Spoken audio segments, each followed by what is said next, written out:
রেস্টুরেন্টে বা বাইরে ঘুরতে গেলে আমাদের হচ্ছে নামাজের ওয়াক্তের সময় হয়ে যায়।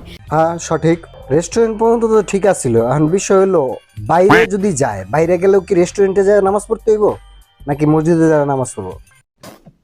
আর আমি অনেক রেস্টুরেন্টে দেখেছি যে হচ্ছে তাদের নামাজের যে প্রেয়ার রুমটা সেটা অনেক থাকে না। সঠিক।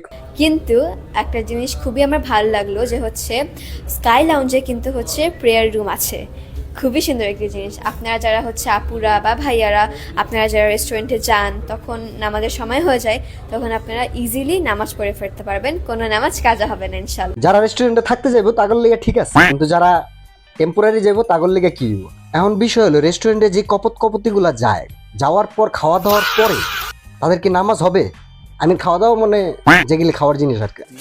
हरामी हो बेटा।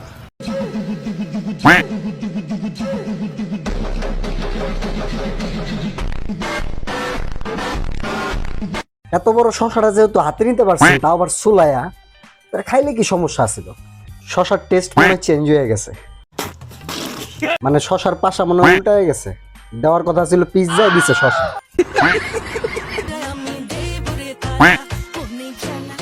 দুই দিন আগেও যারা আমার গোষ্ঠীর ষষ্ঠী করতেছিলেন তাদেরকে উদ্দেশ্যে বলতে চাই, আপনাদের লুবাবা আপা কন্টেন্টের আইডিয়ার অভাবে ভুগতেছে, প্লিজ কিছু কন্টেন্ট সাজেস্ট করেন। আর এই ভিডিওটা ওর টিকটকের 2 দিন আগের ভিডিও আপলোডেড। ব্যবসায় খুব মন্দা যেতেছে, প্লিজ হেল্প হিম। আর আমি অপেক্ষায় আছি কবে বাঙালির আবেগের উপরে মুইতে দিব।